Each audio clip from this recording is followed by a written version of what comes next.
I love men. I think men are the coolest, but I don't need them to survive. You do actually need men to survive, and here's why. Everything that you see around you was built and created and maintained by men. Okay. Everything. The infrastructure in this country, in every single country in the world, is built, created, and maintained by good, honest, hardworking men that just want to provide for their family. Everything, the roads you drive on, the buildings you live in. You guys think all sports should be gender neutral? Yeah. Yeah. Why?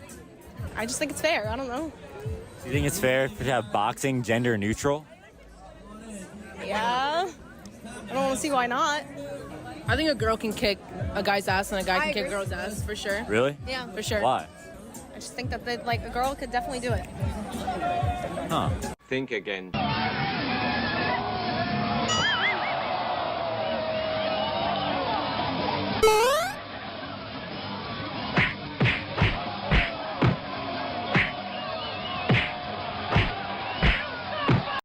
Men are realizing they don't need to put women on pedestals.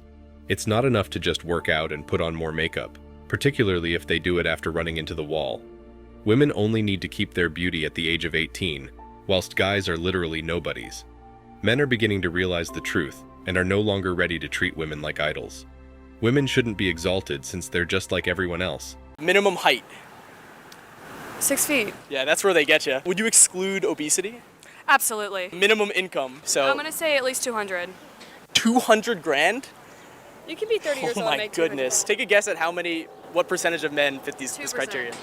2%? Much lower. It's 0.049%. All right, is this going on the TV? And they also make mistakes just like everyone else. Wow. So this woman has her concept completely upside down. Seriously, the delusions of some of these women are beyond hilarious. Today's women have an overinflated perception of their own worth that has nothing to do with the real value of they have in the intimacy marketplace. And these women are the prime example of this. Men give a fuck about body count. It's one of the most important factors when it comes to deciding if a woman is a good fit for you and your future. The higher the body count, the lesser the chance that she will be loyal. The lower the body count, the greater the chances that the woman is someone who has self-respect and dignity and will be a good partner. Society nowadays, I feel like it should be equal. You think so? I do. Okay. Answer the question. Do you want a man that's your height? Or preferably not taller, right? Okay. Do you want him stronger than you? Do you want him to be more competent than you? Smarter than you? Being able to lead you? Yeah. Okay. Do you want him to make more money than you, preferably? If you had a choice? Yeah. Okay. So nothing about what you want is equal. All women want is what I'm trying to say. You're not that special. For the most part, women only date and marry up the socioeconomic spectrum. If it's an alpha, you can tell that they merely want to have a brief affair. Nothing will stop them from spending the night with a recent prisoner if he's alpha enough. But again, hypergamy dictates that they only date and marry up in the long run. 8 or 9 out of 10 girls always picks a guy that's in like the top 2%. And it's crazy because I'm like, what makes you think that you're going to be able to get this guy and more importantly keep him and have him give you the title of his girlfriend? You know? And they say, well, he's out there. I'm going to get him. You know, I'm manifested, girl. We literally had to put a clip up where a girl scored a 0% on her man. 6'5", certain amount of money per year, etc. 0%. She scored 5 out of 5 catbacks. And and the girls at the table literally looked her dead in the eye and said, manifested, girl, he's out there. And she's like, yeah, he is. And in my head, I'm like, that's the most destructive advice because a big predicator on female happiness is a family and children, not career. So you're literally setting this woman up to fail. For instance, thinking that making a guy feel good in bed will keep him around. She, therefore, attempts to contain Chad when he shows there in the expectation that he will turn out to be the man she has always wanted. On the other side, Chad succeeds in getting what he wants, including some rapid action and raising her death toll. Contrary to several of the great individuals she met in her 20s, Chad does not desire commitment.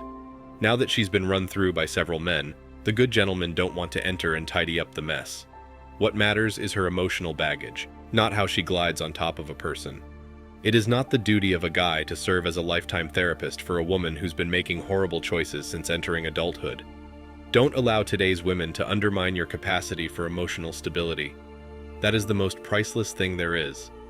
I wish you much success, but now I want to know what you think about modern women who only want the best people and only provide closeness. Have you ever encountered a woman who meets those criteria? Didn't think so. Women want equality, but can't stand it when the truth hits their faces like it hits ours. Divorce is the leading cause of bankruptcy. If it involves a small business, and the business founder can't afford to buy out the spouse becomes a joint partner in the company. Their lack of experience making business decisions has put companies under, with all the employees losing their means of support as well. If a woman marries rich, she gains the right to live in his lifestyle, and he loses that right. There is no financial risk greater than marriage. Men are becoming risk-averse when it comes to their quality of life. Marriage is temporary, and divorce is for life. I've said this before so many times. Guys have to wake up and start protecting themselves. Don't sign a woman's name to anything. If you get her a car, put it in your name only. No joint account, don't share PINs or passwords, don't give them a credit card. Keep an eye out for them opening a credit card in your name. Security cameras, tiny hidden cameras to cover everything except the bathroom, even your own room. Before marriage, prenups have a contract that says if she leaves you for anything less than abuse, she gets nothing. Film her signing so she can't say she was under duress or being forced, drugged, or whatever else she may come up with. Protect yourself. Women are the ones leaving. It's easier for them to start over and find a house to stay in. Protect themselves and what is yours. As a male in the intimacy market, you must realize that today's women have an excessively entitled feeling of self-worth and think they are worth far more than their actual market value. Women find that really difficult. They find it extremely difficult to embrace the possibility that one day they could run into a wall and realize, well, that was an eye-opening experience. They generally come to the realization and say, I need to have fewer expectations at some point. Regardless of how much money women make, they need to have a more realistic idea of their worth in the world. They don't share it with guys. Men are ignorant. We share our pot of gold with women who do not consistently share their pot of wealth with men. They anticipate meeting someone who is more fortunate and, of course, checks off all these boxes and shares his gold for the rest of her life. He must be humorous, kind, loving, kind, accept my children as his own, alpha, competent, know how to change a tire, and know how to do this and that are just a few of the expectations that women appear to have of men. It's as if they have a list of 200 conditions you must fulfill before you are allowed to date a lady in her late 30s who also comes with children. As much as women want their ideal man to have a certain personality, it is simply the result of social conditioning from Disney and Hollywood films. It's all about material stuff, consumerism, and materialistic notions that revolve all around us. Instead of a man who manages his finances well, Chad and Tyrone are more exciting for the average woman.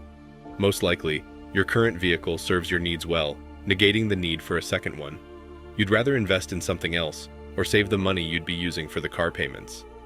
Men are quite straightforward, however. Women often become weary of their purchases quickly and crave new things. Do not forget that women make up the majority of consumers in the economy. So, it makes sense that they always have enormous bags with them when they visit a mall. Of course, if the guy falters at any moment, the girl has the right to consider other options. I'm not denying that.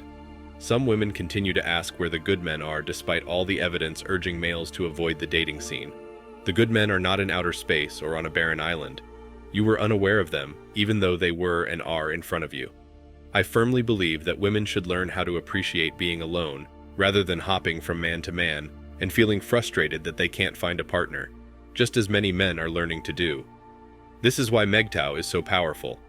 A good dose of isolation and reflection would be beneficial. Instead of focusing on themselves to improve what they have to offer, they would rather fantasize about the qualities they want in a partner. Although these women frequently voice their complaints, do they make every effort to improve themselves? No freaking way. Thanks for watching Man Reacts. Show us your love and support by liking this video, sharing it with your friends, and subscribing to the channel.